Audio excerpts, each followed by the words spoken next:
I'm jealous.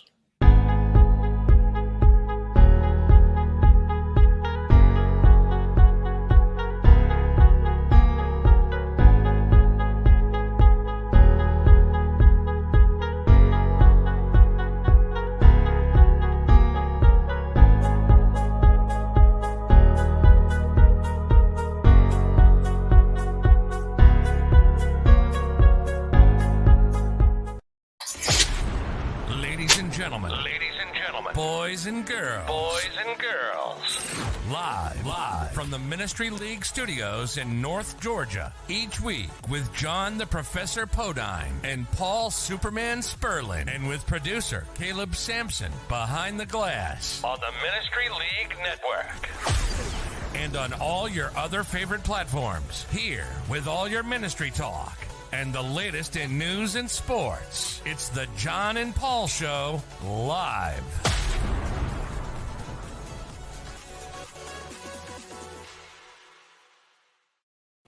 Welcome to the John and Paul Show, brought to you by the Ministry League, ministryleague.com, at Ministry League everywhere.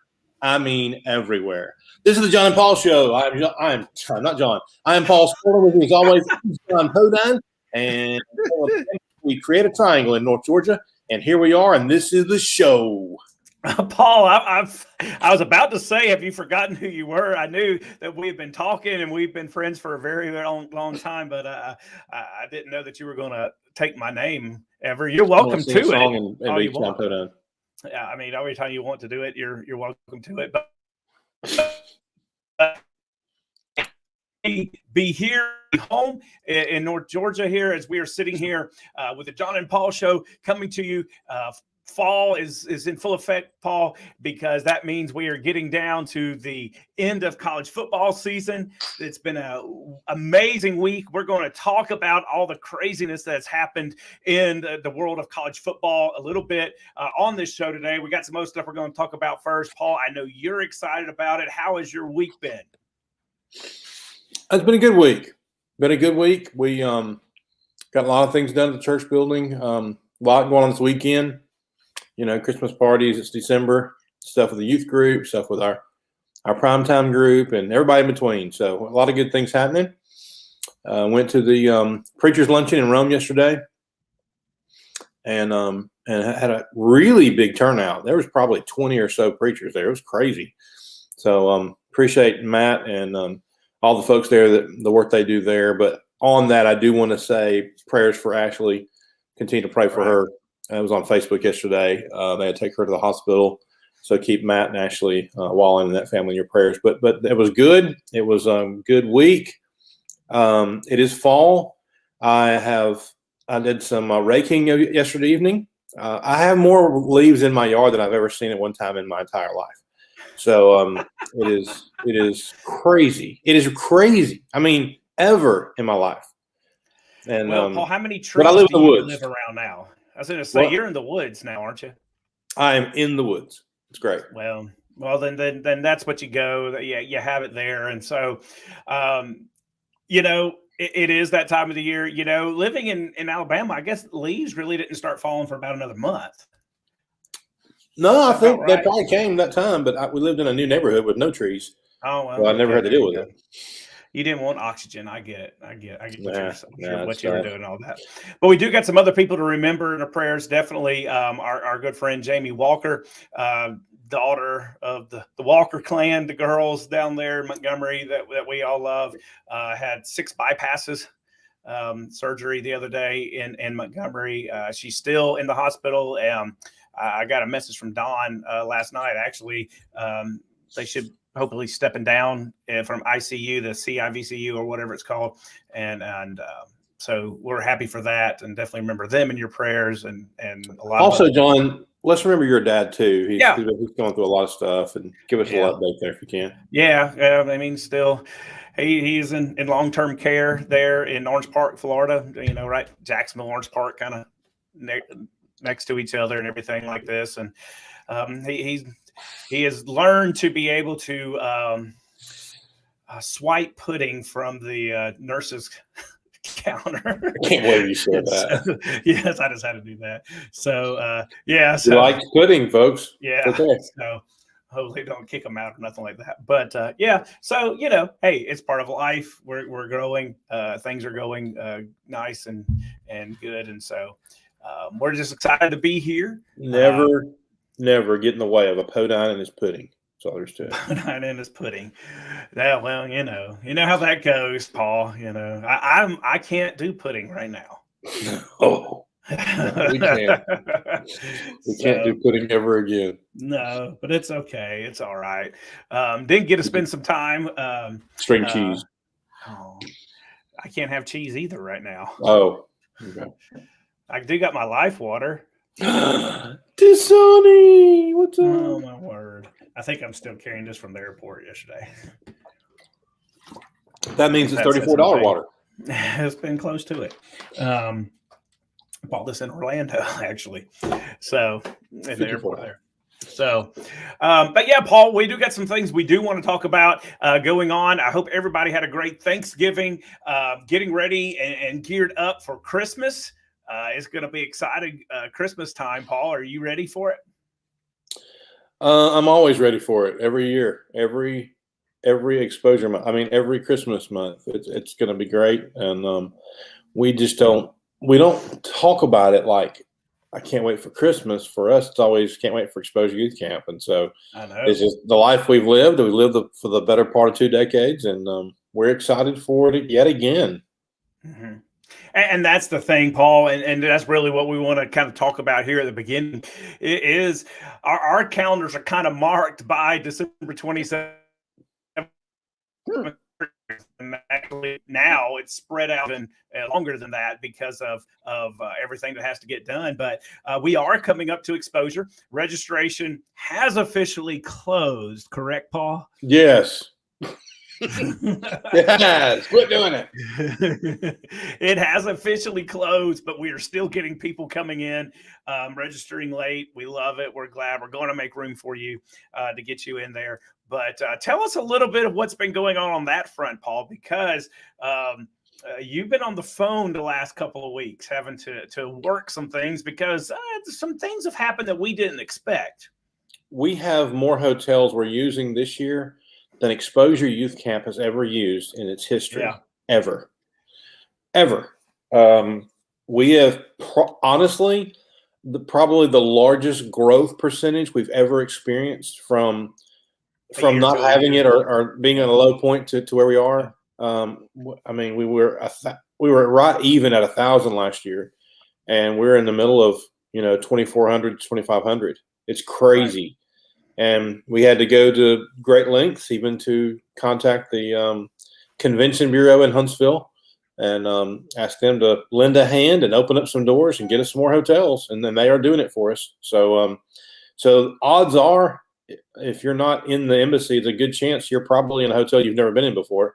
Some will, we still have the Spring Hill Suites behind the building. We still have the Homewood Suites around the corner. But a lot of hotels giving us just a few rooms. So we're going to be a little spread out, but it's part of the growth spurt here. And also the opening of new hotels across the street for next year. So, So it's going to be even different next year. One thing to keep in mind is, and I'm still getting texts, I'm still getting emails of people, can I still register? Can I still register? If you didn't get registered by November the 15th, we cannot guarantee T-shirts to you. Everything else we can do. We can get the hotels, no big deal. But as far as ordering things, it's tough. Your name badges may be blank, but we'll have Sharpies. You can fill your name in. And those are the things that we need to are you coughing on be aware of and make you aware of because of where we are on this. And we're meeting as a board next Thursday. So if there's something you need for us to know, please let us know. Send John or I a tweet or something. Let us know. It's at John Podine and at the Paul Sperlin. So let us know. Let us hear from you. Paul Sperlin, Paul at ministryleague.com, John, just JON at ministryleague.com. And let us hear from you. Let us know if there's anything we can do for you. If you're adding people please know and apologize. We are after this. So the cost is $225 to add someone at this point. Again, they will not get a T-shirt, but they will get all the food and all the hotel and everything everybody else will be able to receive. But those are the things to be prepared for when we get there. Yeah. And I think, Paul, we did kind of explain, a little bit. We didn't know what to expect as far as growth. I mean, this is not the biggest year, but it's definitely, we've turned out to be top 2, 3, 4 in the history of Exposure. And what we do is a little bit different than a lot of youth rallies. Some youth rallies, you just pay one fee and then you take care of your own hotel room and food. We put everything in as a big package. So we're the ones negotiating with hotels and trying to get hotels and it's a great problem or challenge. I don't want to say problem. We say challenge, Paul, for us to go over. But you've been working hard. Paul, as our president, has been on the phones, blowing it up, basically saying, hey, you want to have like 1,000 people come stay at your hotel when nobody is staying there right now. And they're like, yeah, we do. Come give us and stuff. So Paul's the one's been handling all of that. And speaking for the board, we're grateful that Paul is there handling all of it. Well, thank you, John. I appreciate that. You like that, don't you? I do. Encouragement and gratitude means a lot. But I can't do many of those things without John's assistance as far as contracts go, because I have to have a fall guy to deal with it whenever. So basically saying you're using me for my signature. I appreciate it. Your signature means a lot to me. All it is. It really does. It really does. For sure. Well, it all just works out that way. But we're excited to what's going to happen, and like you said, Paul, we're sitting 24, getting 20. Yeah, let me say this too. And some people don't get this. Exposure Youth Camp has been in existence for going on 23 to 24 years now. Mm-hmm. We have kids and adults, not kids, adults who are chaperoning this event, who are a part of our college program that some people don't think we have. We do. We've had it now for about 4 or 5 years, and it's growing, and we're excited that it's growing. When it comes to team time, you'll be with college students. All of you will be together. You'll be together and separate and do some things together as college students and young adults. And so just know that is there. That is an option. And don't let anybody tell you that it's not there. It is. Mm-hmm. And we want to encourage you to do that. I had about 4 college students to contact me just the other day. And we found a way to get them in because they didn't know they could come. So please know that is the case. And if you still want to go, let us know. We'll let you in. We just we'll need to make those arrangements when we get to the registration situation. Right. And we'll talk more about how that'll all work in the next couple of weeks. Absolutely. And so we're excited. If you have questions, contact us. We'll be able to answer it. It's going to be a wonderful time, wonderful kickoff there. I mean, everybody's excited to come back. Please be safe, and we'll be excited to see you on December 27th. For sure. Yeah. Well, Paul, I don't think we were going to go. Okay. It show's over. Yeah, we're done. Okay. Glad you came in here. Whatever. We got a lot to talk about. Far as we're not going to dive into a lot of ministry. That was really our ministry talk. Man, the world of college football in the last 2 weeks, while we have been gone, has been unbelievably crazy. And so we just wanted to kind of take a show coming off of Thanksgiving, kind of relax a little bit, jab at it. I know, Paul, you got a big game coming up Saturday that you're curious about. We need to talk about things that took place this last 7, 8, 9 days between games and coaching changes, and it's just been nuts, man. It has. The coaching changes erupted out of one situation. Oh, absolutely. We never would have thought that Lincoln Riley would make a decision that would make the dominoes fall like crazy all over the place. Well, it was weird. So everybody leading into that, Florida announces, it comes out, Billy Napier coming from Louisiana. Not a big splashy hire. Seems to be a good hire for the program, and I hope it does. And I'm sure we'll talk about that at some point. Kind of like a McElwain hire, I think. No, I better not be a McElwain hire. Oh, better not be a Mac. We took him to Atlanta 2 years in a row. Anyway, and then it was less than. So that gets done. It's kind of come out. Was it on Saturday, Sunday? Sunday, it finally starts coming out that this is what's going to happen. And like 2 or 3 hours later, bam, it is upstaged by Lincoln Riley. Nobody saw this coming to USC in Los Angeles. What did you think, Paul, when that came across your phone of saying, oh, look, Lincoln Riley's leaving Norman, Oklahoma? Well, we kind of knew he was, and we figured – in hindsight, we look back and think, well, he was going to be gone anyway because he didn't want to have to face SEC during a collegiate regular season. To be fair, he says that's not why he left. I don't care what he said. When Oklahoma made their announcement they're coming to the SEC, I think he started looking at that point. Because if you don't mind playing them, why wouldn't you want to be in the most dominant conference in America? I don't understand. Right. So, he was LSU's second choice. Who was LSU's first choice, do you think? Jimbo. Yeah, Jimbo. That's true. They've been hitting after Jimbo pretty hard, but backed up the truck and it didn't work. And I mean, I'm sure Texas A&M they're happy they got their guy and they lost LSU, which is funny.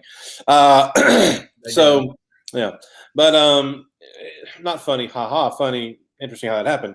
But that happened, and then he did go to USC, and I think USC got a good coach. They got a good guy that they know how to. He knows how to use the transfer portal. I mean, he's good at that. Is he good at developing quarterbacks? I don't know, but he's good at finding them. So there's that. Well, there's a lot of people think that one reason he went is for that new NIL. Because that's. You get the best players to come and play people here in the Los Angeles media area. Yeah. So I was shocked. I'll be honest, I was shocked because of you. Why leave Oklahoma? You're getting ready to jump into SEC. Yes, I know it's going to be tougher to win. I mean, nobody's saying that. But if you want to be the best, you got to beat the best. Yeah, but you had to get out before you get in. Because if you get in and you're kind of stuck and then you leave, it's worse than it does now. So I did hear that he was not in favor of Oklahoma going to the SEC. That he was actually against it, and it was the AD and the administration that kept it going through with Texas and Oklahoma joining the SEC. And I'm guessing that he wasn't the only coach in the state of Texas or that part of the country that didn't want to come to the SEC. Oh, poor Sark. He's got to come back and face his old coach every year. I guess tough enough time against where he is.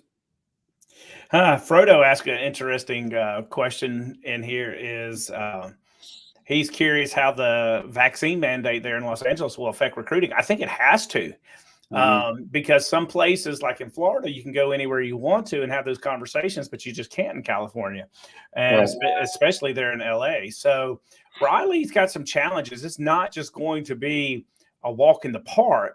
However, I think as far as the pressure cooker, I mean, he took the lesser of two evils.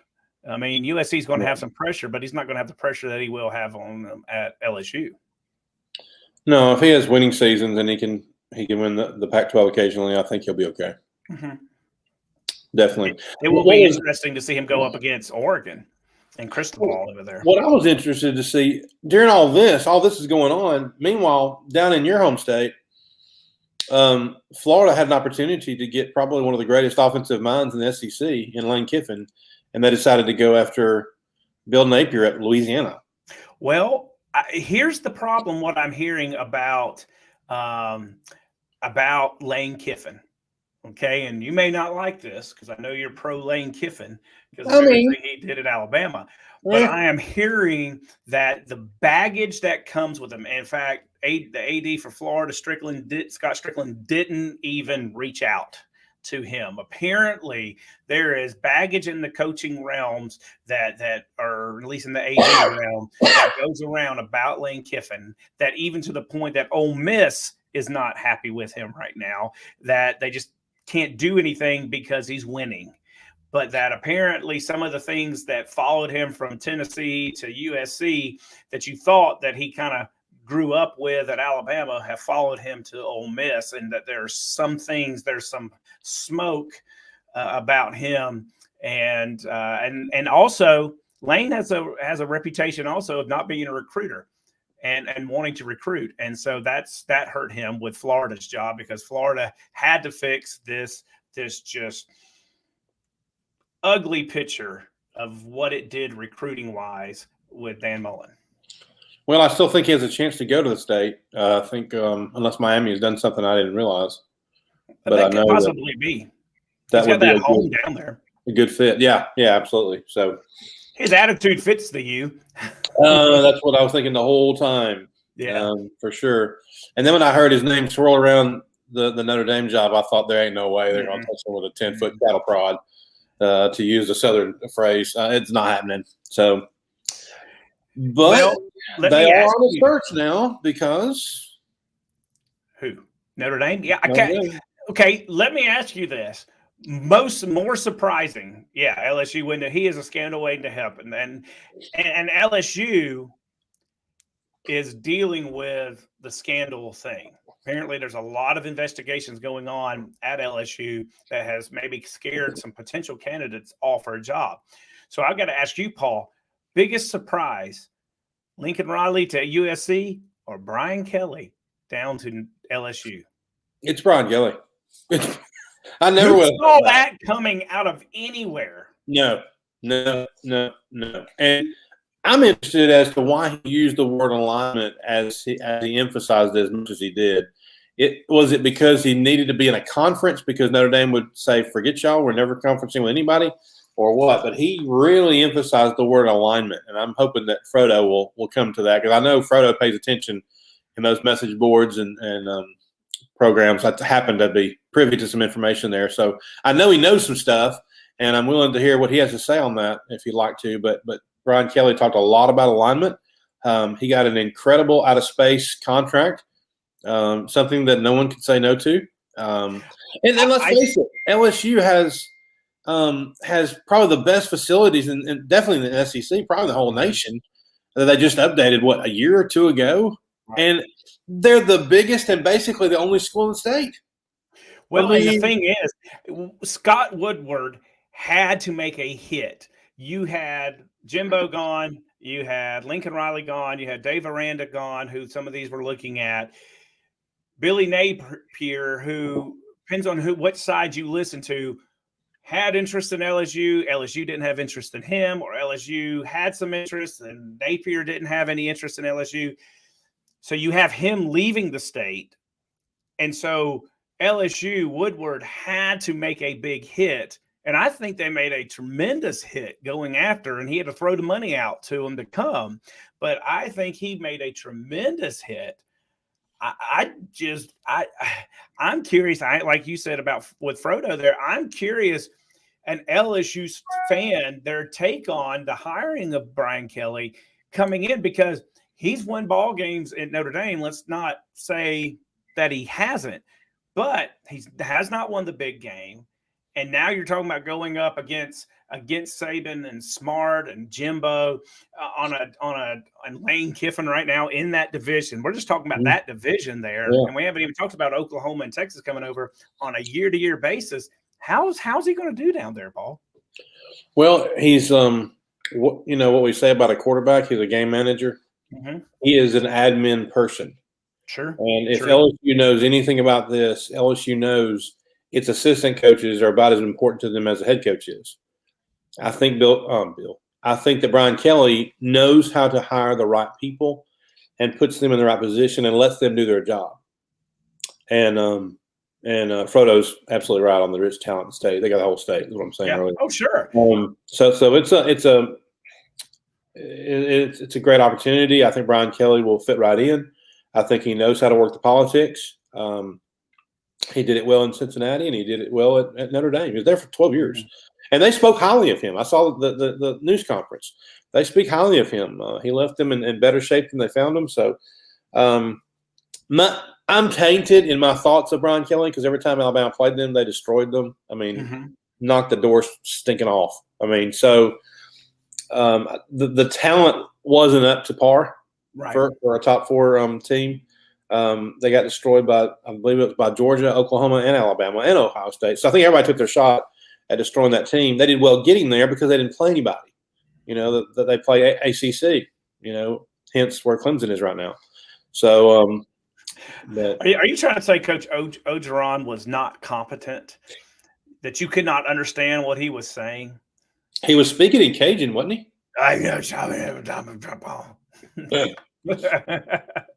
Brian Kelly does give the idea of an educated person, no doubt. He does. And one thing that Frodo brought up is that is one of the challenges with Notre Dame is their high academic standards, and throwing it in. And that's always been said about Notre Dame as one of their challenges that they face. And not saying, because LSU is a very good academic school as well. So it's going to be interesting. They are the only Power 5 school in that state. Everybody always think it's a big 3 for the recruiting. You got your Florida, your Texas, and your California. But then you have some of these states that are down in that next tier, and Louisiana has to be in that section there. I think you got your Louisiana and your Georgia that really sit in that next section about those top people who come out of those states for 4 or 5 stars, 3, 4, 5 stars that come out of there. So I think it's going to be good. I am curious to see how it's going to play out. Of course, Kelly don't care; he's getting paid. So. But they do expect fast action from him. They do. Out of any of the teams that are getting the new coaches, so let's say here we have USC, LSU, Florida. Those would say that's the big 3 that we're looking for coaches. Who is the quickest to be able to compete for a conference champion?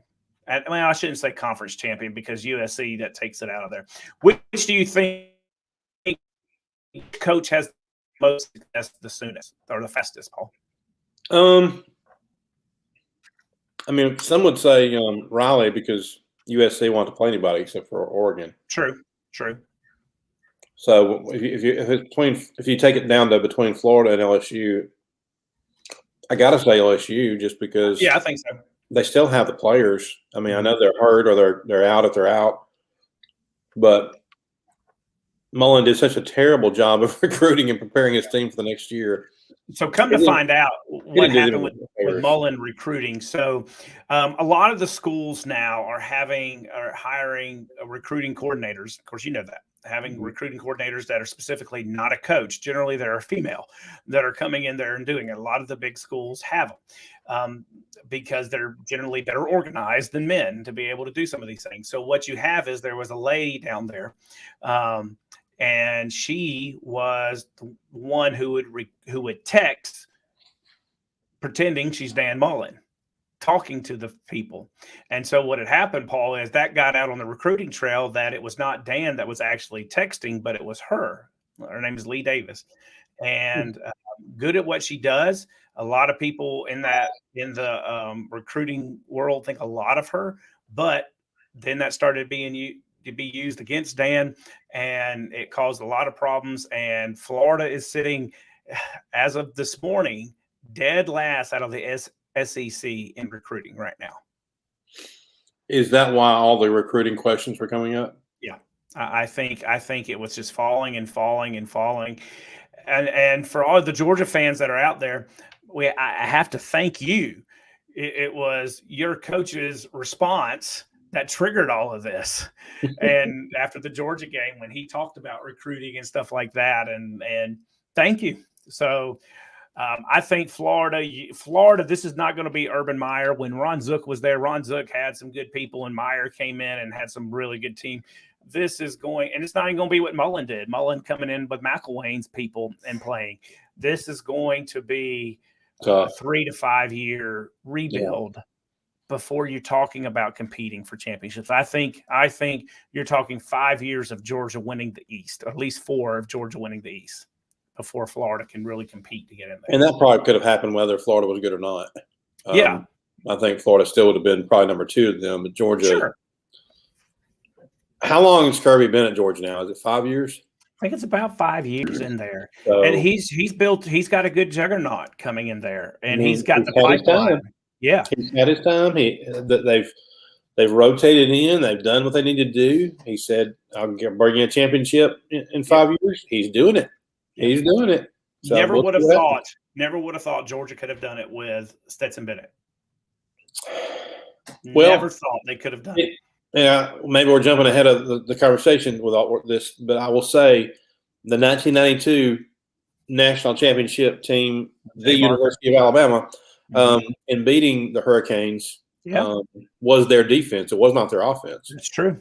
That is true. Bennett, all he has to do is manage the game and score points. That defense will take care of the rest of it. So. Well, but you just don't see that a lot. Usually you got a really good defense, but you got a good offense that's coming in there too. And got to give them credit, man. Georgia has looked well. I guess we can go ahead and talk about this game getting in there. You will have the preeminent schools, the one that has been there for the last decade and a half versus the new up-and-coming one to challenge. We had Clemson come up to challenge Alabama, and Alabama took some shots, but Alabama stayed. Clemson hit back. Now we're sitting here. That'll be a good question. Do we think Luke Fickell will leave Cincinnati? Well, of course, we haven't talked about Cincinnati. I think the challenge with Fickell leaving Cincinnati right now is, number one, if Notre Dame hires who they're talking about hiring right now, where does he go? Not Virginia Tech. I wouldn't go to Virginia Tech, would you? Not with what you've built at Cincinnati. No. If Cincinnati wins Saturday, wins their conference championship, gets into the Final Four, gets into that playoff, and they're deep in that playoff, I don't think he goes anywhere because I don't think he's got time to be hired to go anywhere else. The new signing date has forced all of this. Well, I mean, making it in that Selection Sunday situation, recruits pay attention to, and he's bringing notoriety to Cincinnati that has had some good coaches, some championship coaches. Mm-hmm. We had a guy, I think, that coached one of those schools down in Alabama that used to coach there once, and he did pretty well at that other school he was at. Can't speak of things, but anyway, there's just other things like that's going on. He's bringing notoriety to Cincinnati, and they're in the top four. So, well, I think with Frodo sitting here saying, LSU fans wanted Fickell. I think what LSU fans ran into and what LSU ran into is we're back at that early signing period. If Cincinnati would have had a decent year, but they were not going to have a shot for the playoff, I think LSU would have had a good chance of getting Fickell. The problem is you can't touch him right now. You will not be able to touch him till first or second week of January, and it all depends on if they keep winning and keep going into the playoffs and win their conference. And the only thing you could have hoped if you're an LSU fan is that Woodward would have waited. Mm-hmm. Hope Cincinnati lost Saturday, then hire him on Sunday. But here we are again. We're up against this. Even from Sunday on, you're 10 days from the early signing period. And are you thinking Notre Dame will go after Fickell? No, I think Notre Dame is going to hire from the inside. The word seems to be it's Coach Freeman. He was an assistant coach with Kelly that apparently everybody's high on.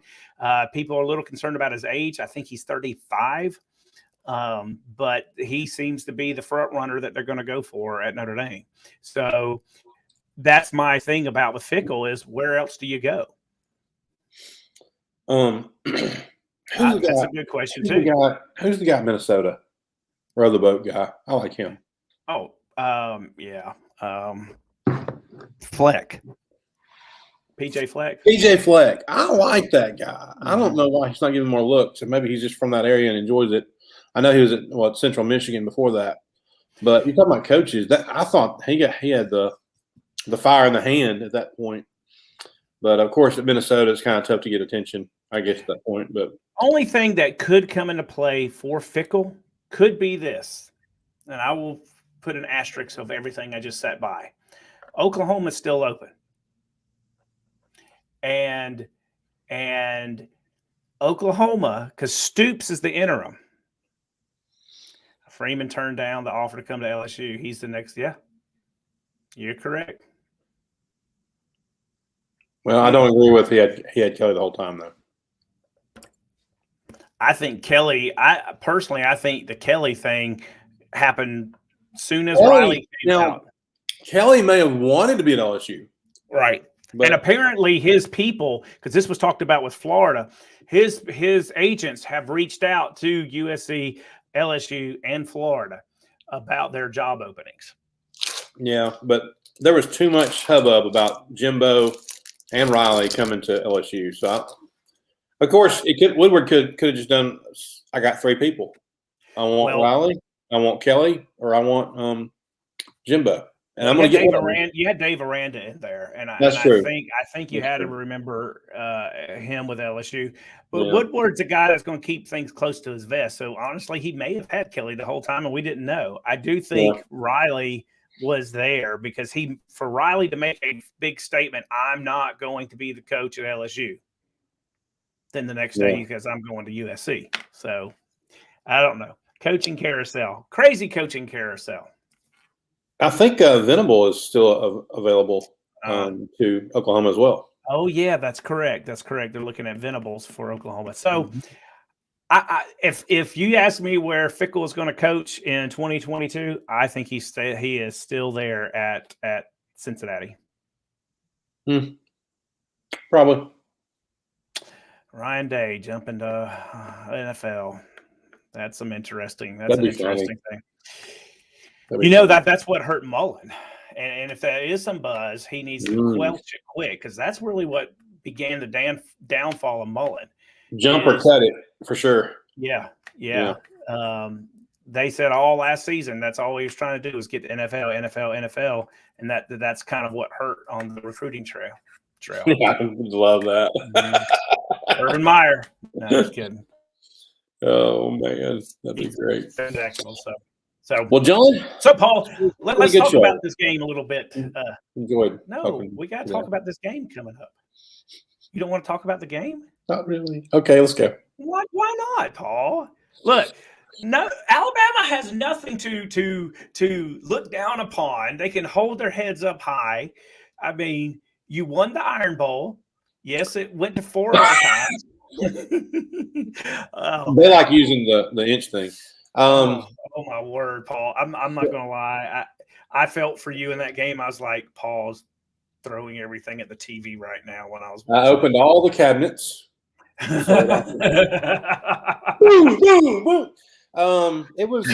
was a rough afternoon, and I told people from the beginning, please don't think that because Alabama is number 3 or 4 or whatever you want to think they are in the nation, that they're just going to roll over Auburn. They're going to Jordan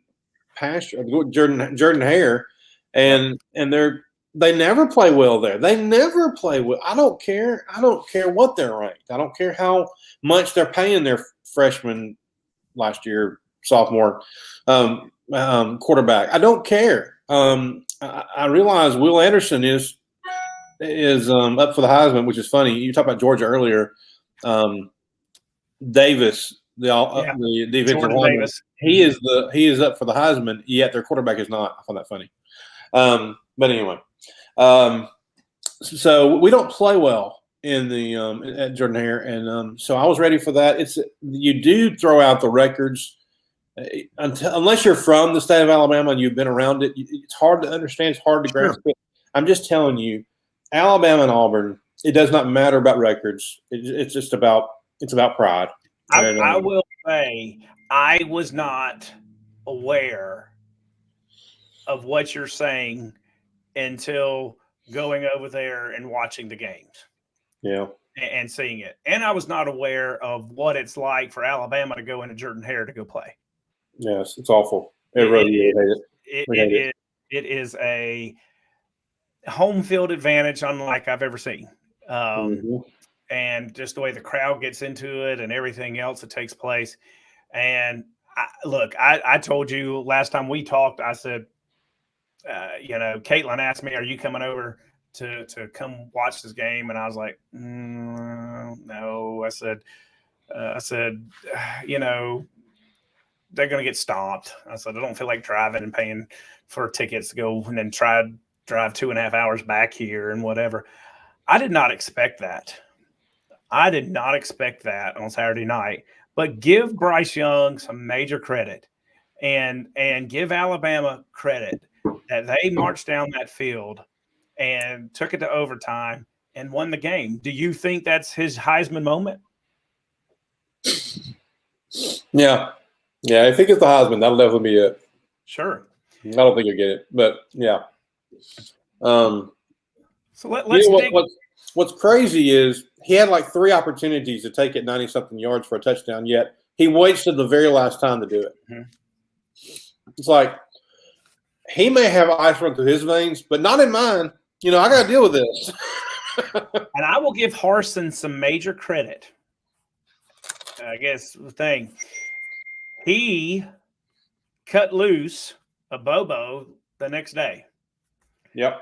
And I was shocked at that. I was really shocked with that.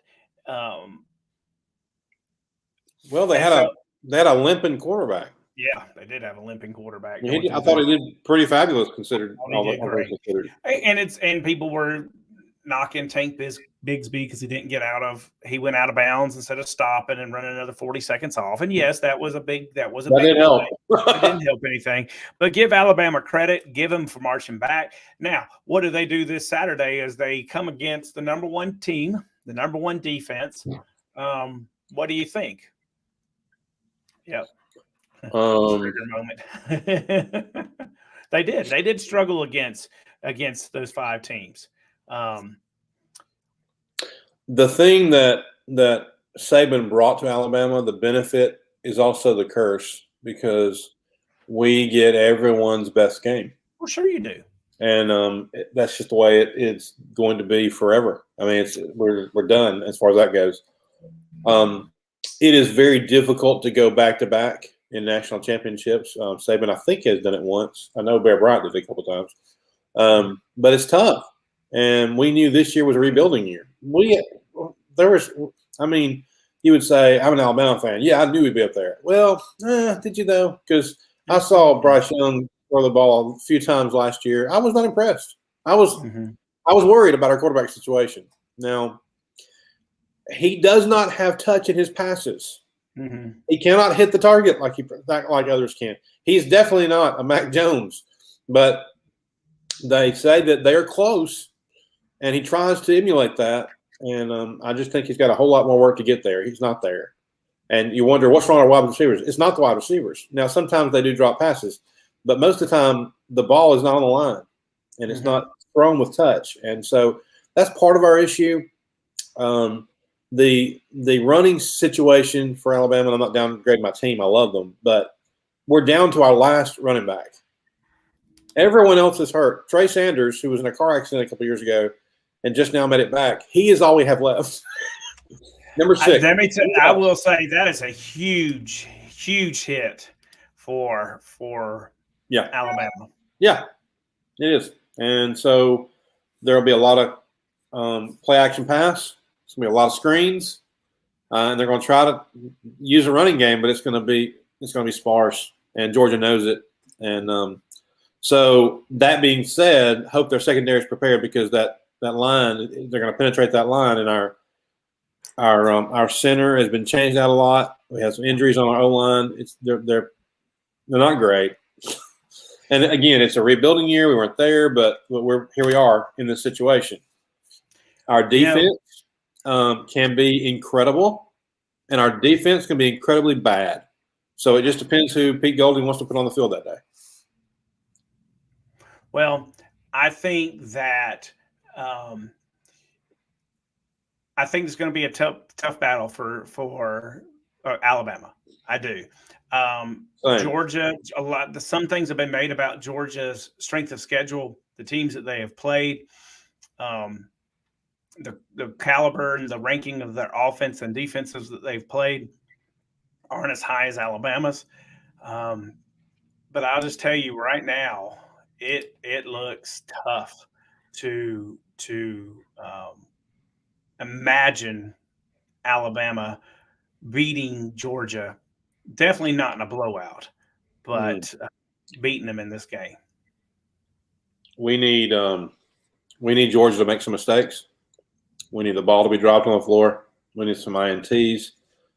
But Stetson Bennett's been pretty. He's managed the game pretty well against every game they played. So, but honestly, there is a difference in the east side of the SEC and the west side, and we're just in a tougher side of the conference. It just is what it is. It changes every other year, but it's tough. I think if Alabama has a chance to win this game, they're going to play their best game, not make mistakes, and they need to quit holding and jumping off sides because that's been killing us a lot this year. But Georgia just seems so proficient. And the difference is the maturity of the people that Kirby has. We said before, he's had 5 years with them. They're ready. They're set for it. It's been 1980. It's time. And it's okay. We're good. So let's go with kind of, I know Jason was sitting here. He's hoping that Ohio State can get in one day and get back up in there. Let's go through this. What is the scenario, Paul? Who gets in? Because right now the top 4 are Georgia, Michigan, Cincinnati, and Alabama. One of Alabama or Georgia is going to lose. And I think the only way the top 4 stay the same is if it's Alabama who beats Georgia. So let's say Alabama loses to Georgia. Who gets into that 5th spot? Or that 4th spot? I would guess probably the winner of the Oklahoma State game. If Michigan wins and holds out, I think it's got to be that winner of that Oklahoma, which that means Baylor's going to have to jump a lot because they're sitting at number 9 right now. Right. But I think that conference championship is going to, rear its head and make a discussion piece. It means a lot. I think in one scenario, Georgia obviously stays number 1. Cincinnati will probably rise. Michigan will probably stay where they are.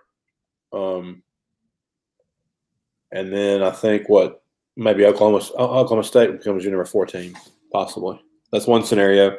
The other one, if Alabama pulls and they're not – Georgia's not favored by a lot. They're like -6. So, it's not like Alabama can't beat them. I think -6 in basically a home game.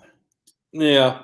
The tickets are split 50-50. But yeah, I know. But it's located in Atlanta. But that don't matter. Well, and this is what's also I think there's going to be a lot of shaking up. I don't think this is done by any means. I don't think the Heisman is done yet by any means. I think Michigan can lose to Iowa because I don't see them coming back and playing the game that they played against Ohio State 2 weeks in a row. I just don't have that much faith in Jim Harbaugh to do that, to be able to pull that off. So I think, Paul, strap in on Saturday and get ready for a good day of football. Jim Harbaugh can be a punk, but I think he's finally where he needs to be, and I think he's going to do everything he can do to get there.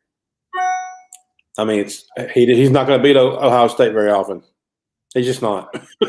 You're correct. We see that in the history, and never won in 8 years. So he's there. He needs to do all he can do to get there. And Iowa has a way of messing that up. I understand that, but I don't know. Big Blue, I'm afraid they're going to – I don't know.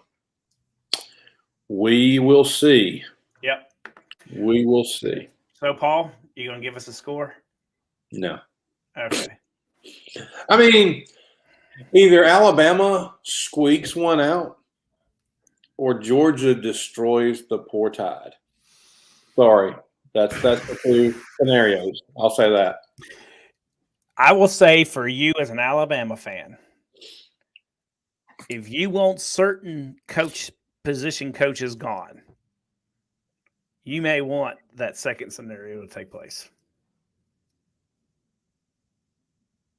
Say that again. If you want Pete Golding fired, every Alabama fan that I know of, that's the silver lining. It's just like what we were saying about Third and Grantham. Trust me, don't worry. You probably want Georgia to decimate Alabama. Well, I don't want anybody to say Alabama, but you understand what I'm saying. Decimate Pete Golding. That's fine. Decimate. Pete Golding. What do you have on Nick Saban? Why have you been there so long? Georgia wins. That's a big win. 42-17 would be a big, big win. I hope it's not like that. Big win. Well, Paul, I hope for your sake, wow, Georgia by 20 or Bama by 3. You're putting it on the field goal? Well, of course, y'all have been better. I got to give you that. Yeah, really. We've had a good couple of years. Yeah. So we need Rocky to extend his contract of being a college student for 4 more years. Oh, that's too funny. Oh, goodness. Well, Paul. Well, John, this has been the John and Paul Show. Thank you for visiting with us today. Thank you for letting us visit with you in your homes or your offices. We hope that your ministry is going well. We do want to make sure and plug this and make sure you know about this. Ministry League is not just a website. It's an app. It's a community. It is people who want to help you in ministry. Go to it. Check us out. Let us know. Share it with your friends. We're really close to 100,000 users of our app. Please help us get to that point. And we look forward to seeing all of you at Exposure Youth Camp. We will be live the next couple of weeks. So we'll be doing one show about our teachers and our topics, and also about how you will register when you get there. Really excited. We're getting closer. It's crazy. We do hope that your teams do well Saturday, unless you're a Georgia fan. And so it was. Unless you're what, Paul? Georgia fan. So have fun with that. For Caleb Sampson, this is John Podine. I am Paul Sperlin. This has been the John and Paul Show. Thank you for watching. Thank you for being here. Have a great week, and God bless.